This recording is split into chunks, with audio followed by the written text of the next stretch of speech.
This is LBC from Global, leading Britain's conversation. The Nigel Farage Show.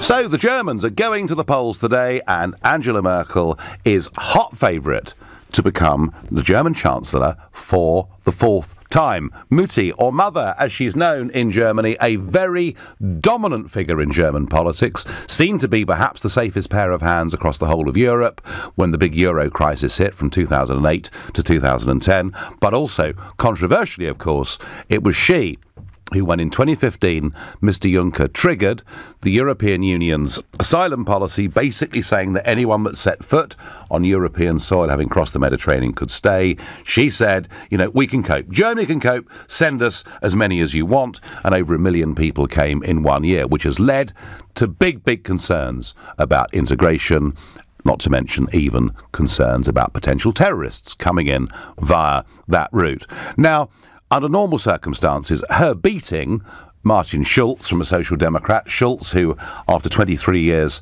as an MEP, the last 5 of which he was President of the European Parliament, is leading for the centre-left. Under normal circumstances, it wouldn't be much of a story, but it is.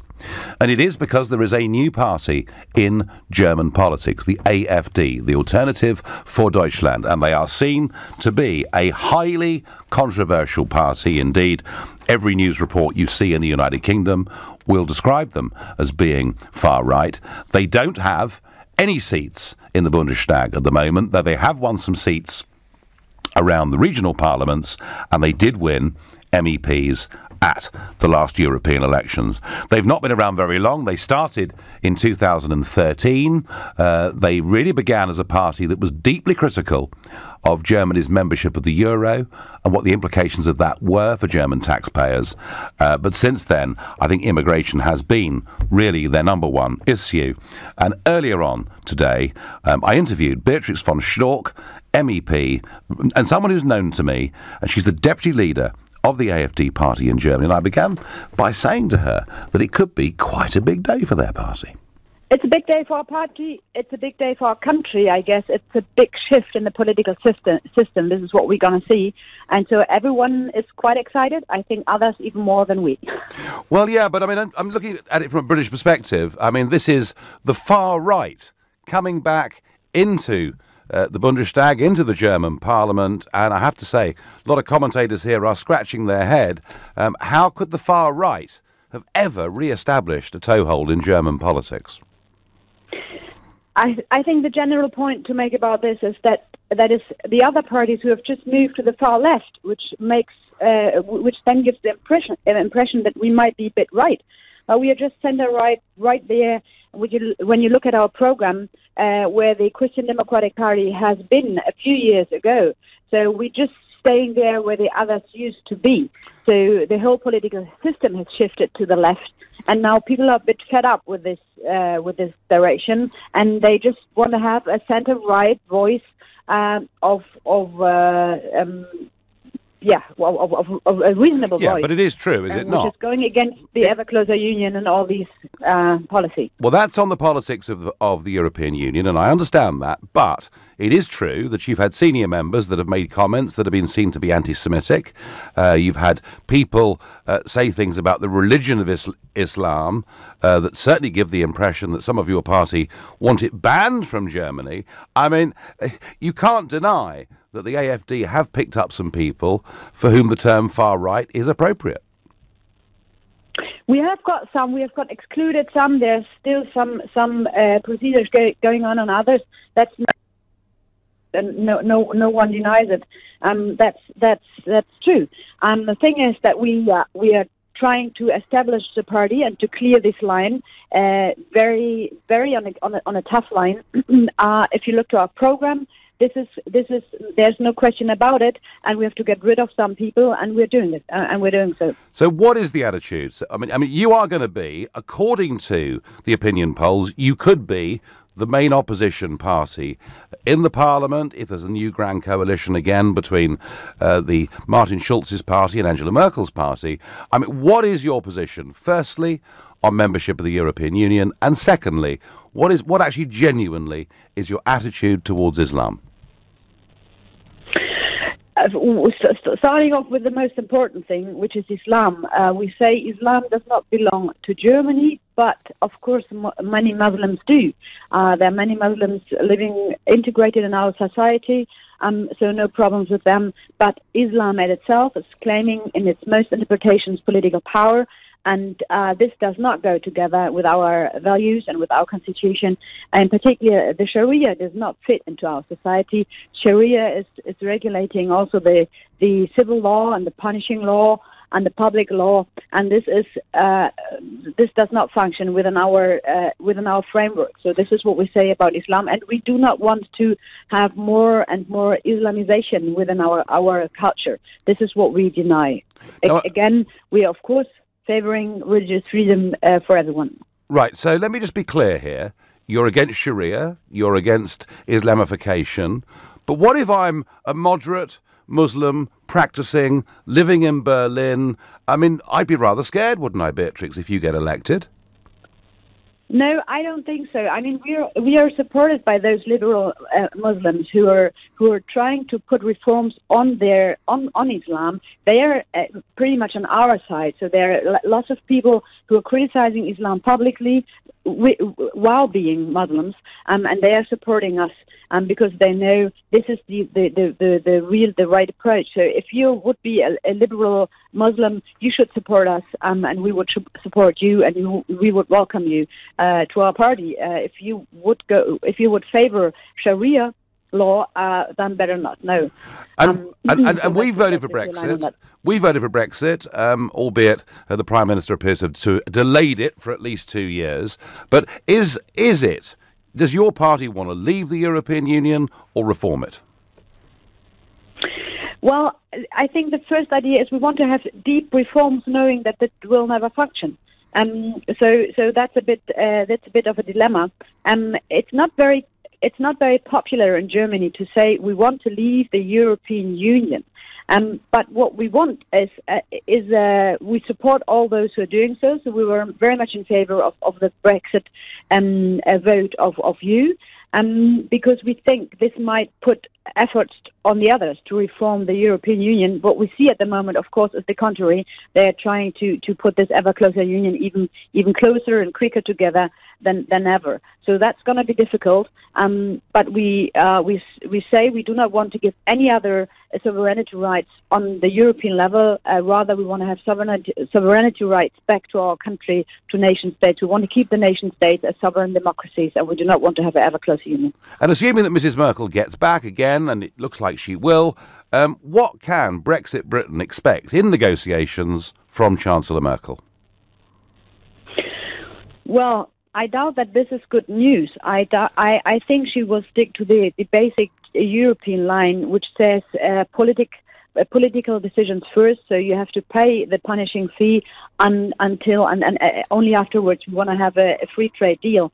But we will push forward within the Parliament, within the public debate. We will stress that a free trade deal with the UK is very important for us. It's much more important for us than you accepting migrant quotas or open borders or anything of political union.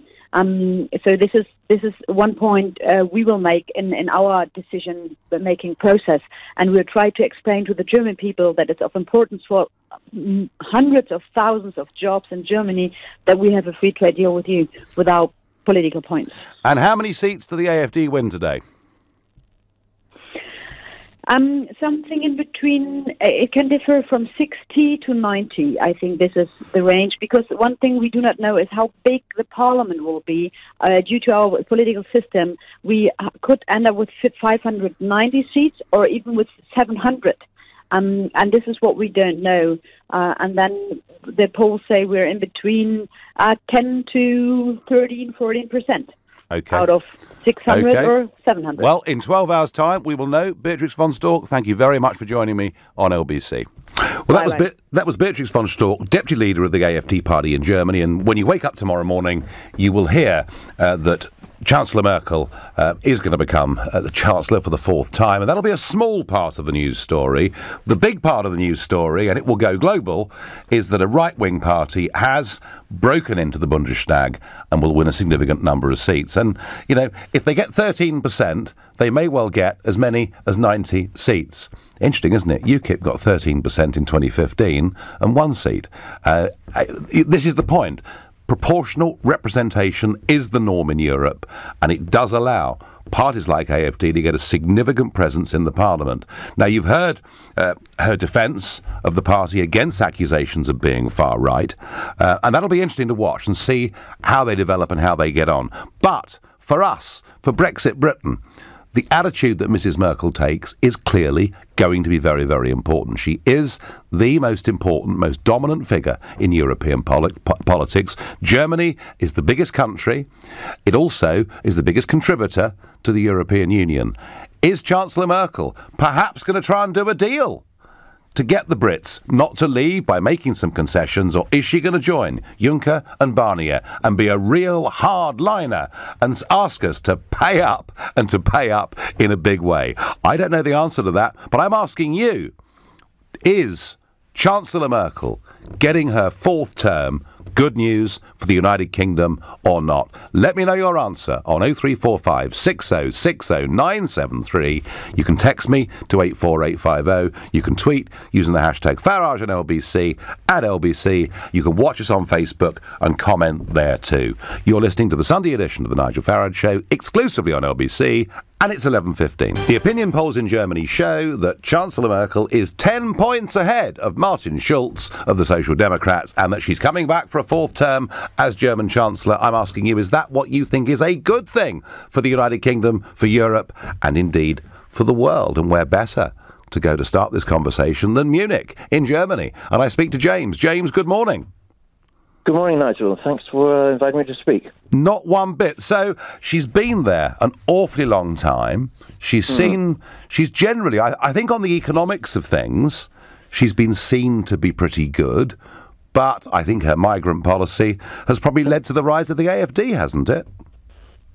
It has. And it was in the last debate that they had, also, a question put to her as to whether she's actually created the room politically that allows the AfD to succeed in Germany. If she sort of stuck to the classic view of her party that the posters that they put out in the 91 election over here suggested of sort of controlled immigration, yes, then there wouldn't be this sort of void in German politics that Beatrice von Storch was talking about, wanting to sort of fill that gap. So, James, I mean, clearly you sort of agree she has made a bit of a mistake here, but would you welcome her back as Chancellor for the fourth time? I think she's the best of the two options. I mean, if you had a Schulz, then sort of the implications for Brexit would be truly horrendous. I mean, he is the extreme Europhile, and there would be then no difference between Berlin and Brussels. The other difference is also Merkel. She also is very heavily lent on by the special interest group within German industry, and the CSU even more. The CSU, for those listening that don't know, Merkel's party is the CDU, but in Bavaria, where James is calling from, it's a slightly separate conservative party, a rather more conservative party called the CSU. Sorry, James, I had to explain that to people. No, not at all. And the CSU, by the way, were actually also calling for many of the sort of similar approaches to Merkel's or to solving the problem caused by Merkel's asylum policy a couple of years ago, that the AfD are now being attacked for in a way that is, I'm sure that you've got sort of a fairly sort of bit of stick from the political class in the UK, but the attacks on the AfD are unbelievable. They're sort of comparing them to Nazis, and it's quite disquieting in many ways. Yeah, I rather sense, James, that actually the Berlin establishment are in a state of panic over the AfD. And we saw Altmaier, who is Merkel's chief of staff, saying the other day, don't vote for them. He said, only vote for state-sponsored parties. So I'm guessing they are a bit scared. Do you think, a second question, James, if I can, having talked about Merkel and your sort of slightly lukewarm view that she's better than the others, and I understand that completely. Do you think the AfD coming in to the Bundestag is a healthy thing for German politics, or a symptom that something's gone very badly wrong? I think I think finally having a sort of sense of opposition in German politics is really no bad thing. What they really will sort of worry them, though, is that they're not used to dealing with that. The German political class never have any opposition. You couldn't get a cigarette paper through between Schulz and Merkel on many things. Yes. During the debate, he even praised Angela Merkel's policy on asylum in many ways. Yes. And then if they actually have some people in the Bundestag that actually object to blanket policy and actually speak for the people, of which many of them are, even in terms of things like Brexit, from the typical sort of AfD vote here, are actually saying it's not such a bad thing. And these are people that are, fairly mainstream, normal, working-class German workers. And they also, James, the AfD will, Beatrix made it clear, they'll represent the interests of a lot of workers in Munich and Bavaria, for whom a free trade deal with the United Kingdom, given the 30 billion euro surplus the Germans have with us, would be very much in their interest. James, thank you for your call. Fascinating. It's going to be really interesting to see what the effect of this new party, with perhaps as many as 90 seats in the Bundestag, is going to be.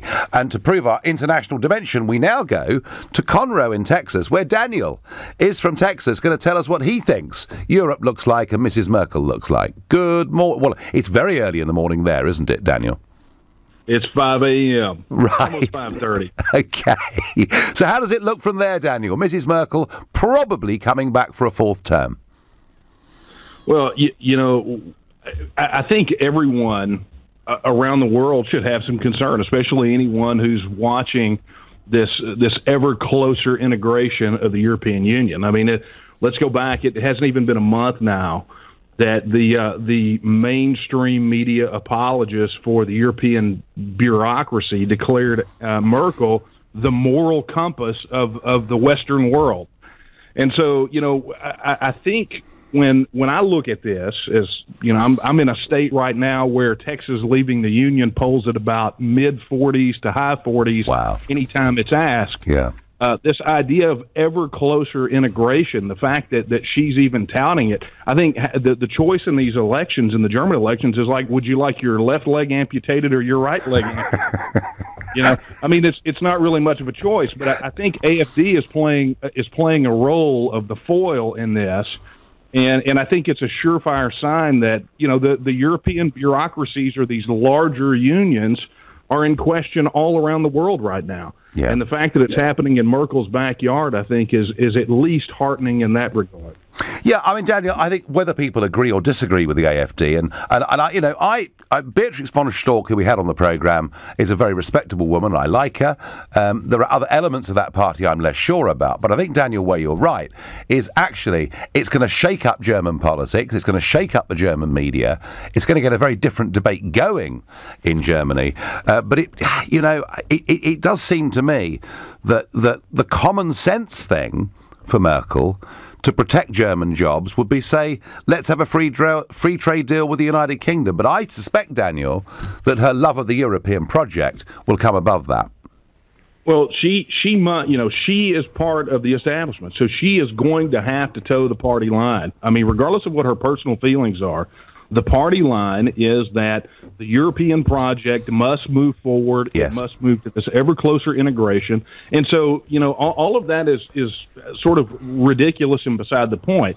What is most important here, and I think the role that the AfD plays, is that it becomes, regardless of their individual policies, it becomes a legitimate counterbalance and becomes the only horse in the race that actually cares about the concept of a nation state. And really, isn't that what Brexit was all about? Absolutely. Isn't that what Euroscepticism is all about? Absolutely. It's all about this idea of the nation state and the preservation. Yeah, it's about the nation state. It's about governing yourself. It's about making your own laws. It's about controlling your own borders. And in our case, Daniel, it should be about striking trade deals with countries like America. Sadly, our Prime Minister has somewhat put that on hold for a few years, which does not make me particularly happy. Daniel, from a Texas point of view, sum up the European project for me.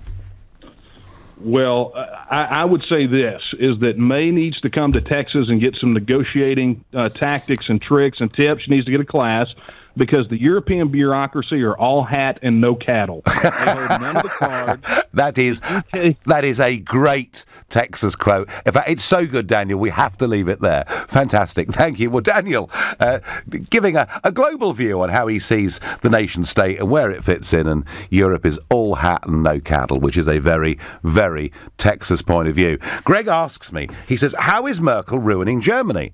The German economy is booming, unlike the UK's. Yes, the German economy is strong. In fact, the Eurozone as a whole is going through growth at the moment, having underperformed the UK for most of the last decade. But this is not just about the economics. And I did, Greg, earlier on concede that I think, she is seen to have been good for the German economy. She was that sort of stable hand at the tiller during the Euro crisis, and indeed not just Germany, but I think Brussels and the whole of the Eurozone looked to her. How's she ruining Germany? Well, her critics would say that her policy on immigration has led to division in society, a rise in crime, and actually her great belief in the European project allows terrorists not just to come into Europe, but to move around Europe freely, which is why the Berlin truck bomber last Christmas was able to simply catch a train to France and then on to Italy, where almost by fluke, frankly, he was caught. Abby says, first come, first served basis from Merkel was a disaster. It's not what she did to help people, it's how she went about it. Help people, but don't endanger people and refugees. Well, Abby, equally you could argue that the call from Mrs. Merkel and from Mr. Juncker for anyone that wanted to come, anyone that set foot on European soil to stay, actually played directly into the hands of the criminal trafficking gangs and led to more people being exposed to very, very serious danger. Let's not forget, thousands of people, many thousands of people have died in the last couple of years simply crossing the Mediterranean. But it's German election day. She is going to win. Whether she can form a coalition with the Liberals and the Greens, and that, by the way, is called the Jamaica coalition. Why? Because they would be the colours of the Jamaican flag that would make up those three parties, or whether the grand coalition continues with Schulz and the Social Democrats remains to be seen. The one thing that we do know for certain is that no party will work with the AfD, the Alternative for Deutschland, in any way at all. They are the outsiders. They are despised by the political class. They've got the tag of being far right. You heard their deputy leader earlier on setting out their position. It's going to be a very interesting next few weeks in German politics. You're listening to the Sunday edition of the Nigel Farage Show. It's election day in Germany, and Angela Merkel tipped to top the poll by a country mile and be able to form a coalition with more or less whoever she chooses after that. And I'm asking you, is that a good thing? Is it a good thing that Merkel gets back for a fourth term? Is it a good thing for Britain? Is it a good thing for the European project? Or has she frankly made too many mistakes? No to Merkel. She has done too many deceitful things which never get published. I can guarantee she will not be good for Great Britain, says Klaus Dietrich, and he texts in from Berlin. So we talked there about the growth of the AfD. We talked to Beatrice von Storck, their deputy leader, who said herself, we are a party of the right of politics. We are strongly Eurosceptic.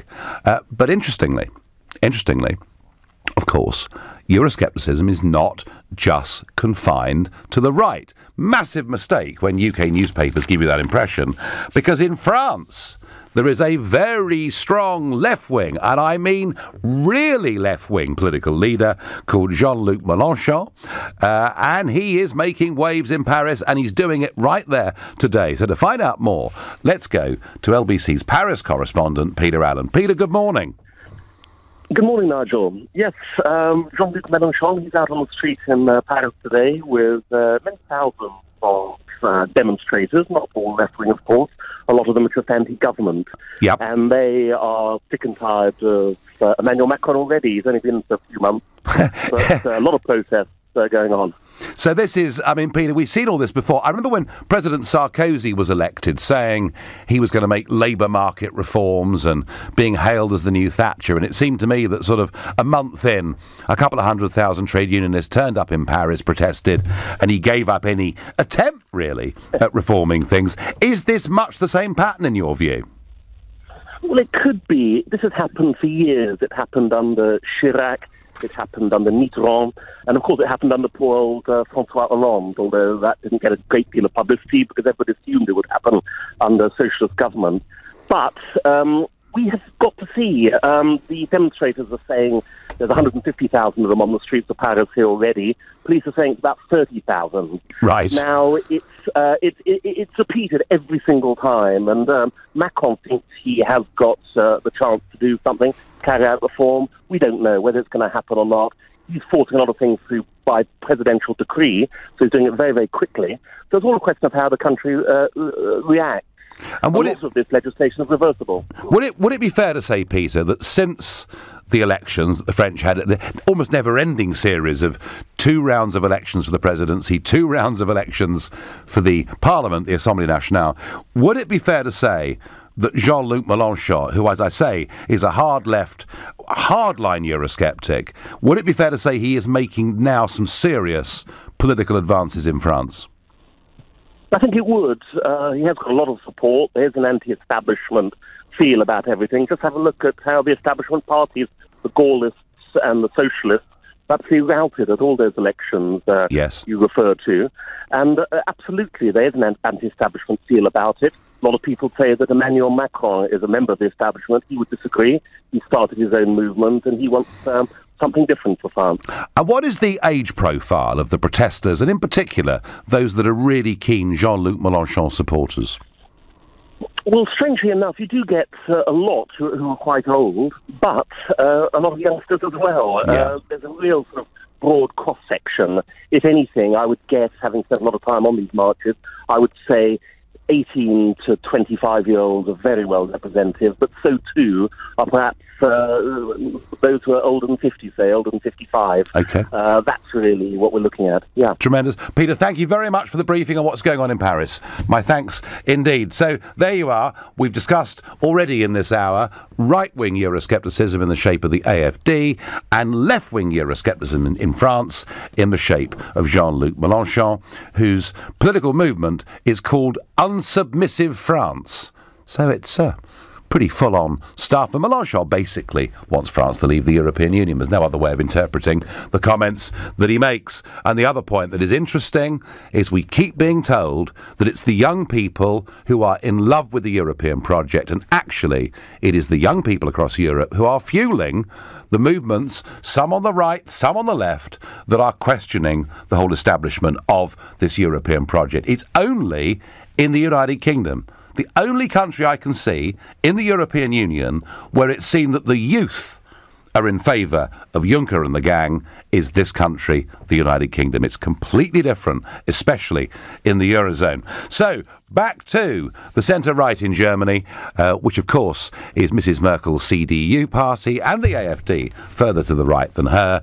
Is it a good thing for Britain and Europe and the world if Merkel wins this 4th term, or should we be concerned? And I'm going to go to Andy in Greenwich. Andy, good morning. Well, hi, good morning, Nigel. You forgot to mention that Geert Wilders in the Netherlands has prevented a government being formed in the Netherlands. Yeah. His election success, being a prominent Eurosceptic. Well, okay, I wasn't doing a world tour, Andy, but you know, so come on. So, what experience of Germany do you have, Andy? Well, I used to work there some years ago in Munich, in Augsburg. What I do know, I mean, I live out in Hong Kong now, but when Angela Merkel opened up the doors, yep, because I sell to people like Siemens, I sell to Hammer out in Germany. What do you sell, Andy? Electronics. Right, fine, okay, yep. From China. Now, I visit German bars. And when she opened up those borders, the German people in there, they were so angry, and they were. And you wouldn't believe, it's the same sort of anger I see in Hong Kong about Obamacare. Right. Americans come there and they all talk about Obamacare. But the Germans talking about this immigration thing. Now, Angela Merkel, she comes from East Germany. Okay, and when I was working in Germany, I was working in Bavaria. That is the workhorse of Germany, a bit like, Catalonia in Spain. That is the thing that is producing the money. You got BMW there, et cetera, et cetera, et cetera. That is the thing I got. The other thing I got is from this election, what we will see is, I think we will see a new politics coming out from Germany, because Merkel's going to have to produce a new coalition. Now, whether she includes the AfD, we have to see. No chance. Andy, honestly, I know. There is no way she'd do that. I mean, she'd much rather work with Schulz and the socialists, because actually, on the big questions of Europe, they pretty much agree, really.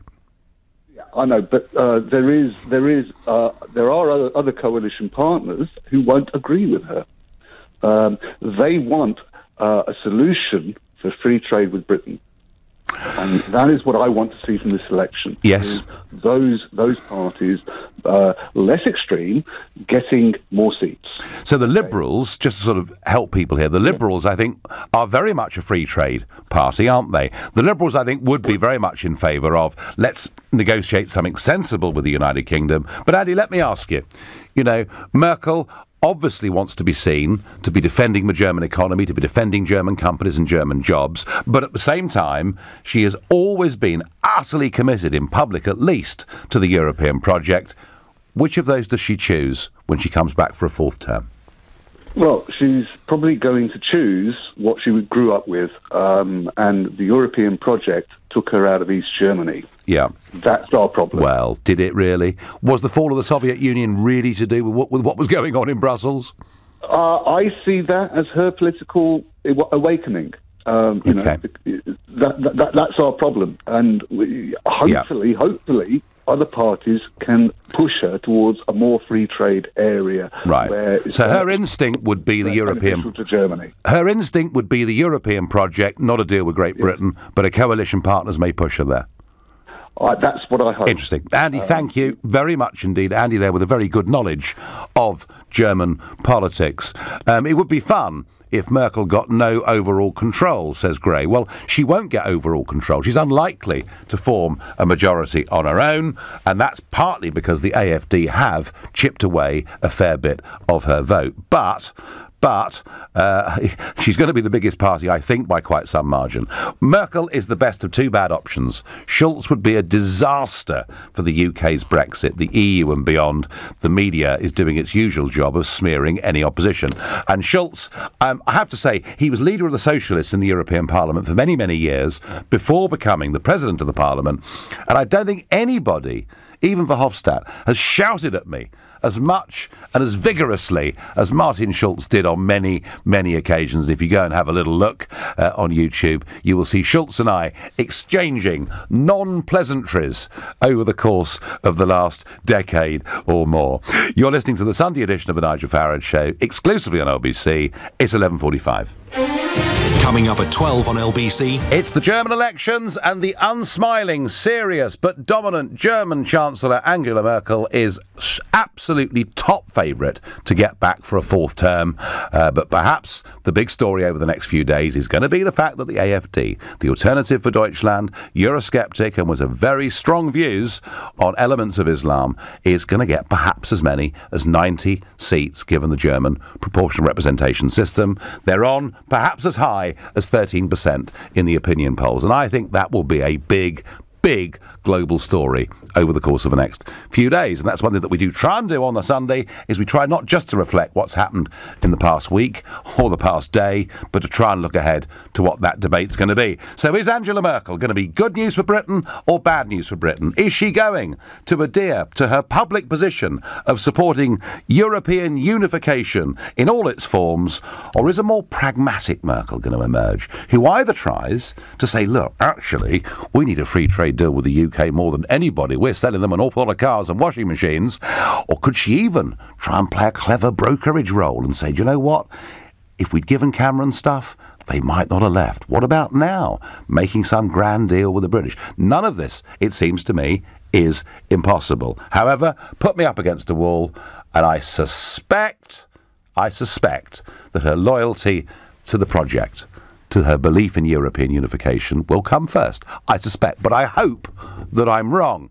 And I'd love to see the British government actually starting to put some pressure on her by talking to BMW and talking to all these people. Charlie in Kensington, is Merkel good news for Germany, the European Union and the United Kingdom? Hi, Mr. Farage. Hello. Hi, well, why are we having this conversation? We're having this conversation because of Britain's interest in Europe, Britain's interest in the world. Do I think Angela Merkel's a positive for Britain and for Europe? Yes. Yes, I do, because she is the most powerful woman in the world. She has espoused progressive politics for over a decade. Why is she successful, and how do we draw comparisons with Theresa May? And why do we see Theresa May failing and Angela Merkel being so successful? These are interesting questions to pose. Yeah. Because the political compass of Angela Merkel is pointing in the right direction. She has your suspicions are completely correct, Mr. Farage. Angela Merkel is actually has the European project at the heart of her politique. Yes, she does. It's not a suspicion; it's a fact. I think your assertions of the AfD being successful in Germany are misguided. The German youth are not Eurosceptic. European youth aren't Eurosceptic. Oh, Charlie, they are no, Charlie, hang on. Whoa, 1 second. In terms of the movements of the right and the left, and in terms of when referendums are held, the people that are voting against the European status quo are increasingly young people across Europe. I don't know where you're getting your facts from, Mr. Farage. I think your facts are... Well, an example, Charlie. As misguided as the 350 million... Charlie, an example, Charlie. When the Swedes voted on whether to join the euro or not, an estimated 70% of the 18 to 30s said no. And I remember Tony Blair, going back to that period of time, being very worried about it. Farage, I mean, you're talking about a time ago. We're talking about the here and now. Okay, well, I tell you what, Charlie, I'll try one more on you. The Five-Star Movement in Italy, which has been pretty much neck and neck for the lead at around about 30% in the polls, their leader, Beppe Grillo, said to me, almost nobody over the age of 40 votes for us. They are almost entirely a youth movement. Well, I can't comment on that, Mr. Farage, because my knowledge of Italian politics is... I mean, Italy is insignificant in Britain's interest in terms of the European project, and so I don't really take much notice. They've got a very unstable government. When you have an unstable government, the country moves generally to the right, as we've seen in this country here, in the United Kingdom. We've seen unstable government, and people are tending towards the right because of the things that you say, Mr. Farage. You need to take responsibility for the vile vitriol that you put out against Islam, against... Oh, hang on. Oh, Charlie, hang on. Do you know, no one's ever... I haven't put any vile vitriol out about Islam ever. So you really are talking... You really are talking baloney. I think you're adding fuel to the fire, Mr. Farage, and the fact that you're out of politics, mainstream politics, and you're on a Sunday afternoon radio show is more befitting than being on GMTV or whatever it is. Do you know what, Charlie? Charlie from Kensington, you're entitled to your view. God, you sound miserable. Cheer up, mate. Go and have a pint. Right, and I'm going to ask Marion in Stevenage. We went a long way away, Marion, there from Angela Merkel. What do you think of Angela Merkel, Marion, and is she going to be a good thing for Germany, the European Union, and the Brexit process? Well, I see her as a leader of great courage. Mm-hmm. She stretched out the hand of hope to desperate people in their hour of need. And I think that her only mistake was that she naively believed that other European leaders would do the same. Instead, they erected barbed wires against these desperate people. Well, when you say desperate people, Marion, do you mean people aged 25 who were 75% male and who would never qualify as refugees in any definition of that term? There were also young children. There were also elderly people. There were also mothers and fathers trying to save their children. Marion, if you were in that situation, you would do the same. Marion, isn't the point here that whilst there were deserving people who would qualify as refugees at any point over the course of the last few centuries, actually, didn't this, and as you call it, sort of hand of hope, didn't this hand of hope that she and Mr. Juncker extended lead to something being abused on a simply massive, massive scale? And worst of all, Marion, actually the terrorists coming into Europe.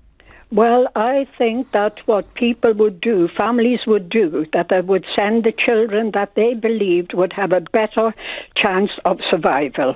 And let me tell you something, the majority of the German voters supported her decision then, and they still do. So that's how I think. That's what I think of. She's a courageous human being, and she done something very, very human, and we should all be proud of her. Marion, that is a very sincerely held view, and I thank you for making it. Marion saying that, actually what Merkel did was a very brave and very courageous thing to do.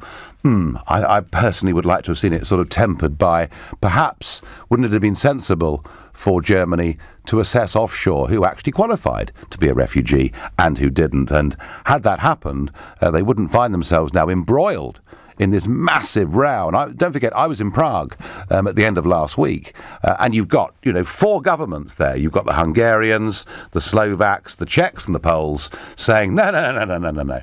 We're not taking European quotas. We are not paying for Mrs. Merkel's error. So the irony is, however generous she felt in her own heart, I think she's damaged the European project pretty severely by saying these sort of things.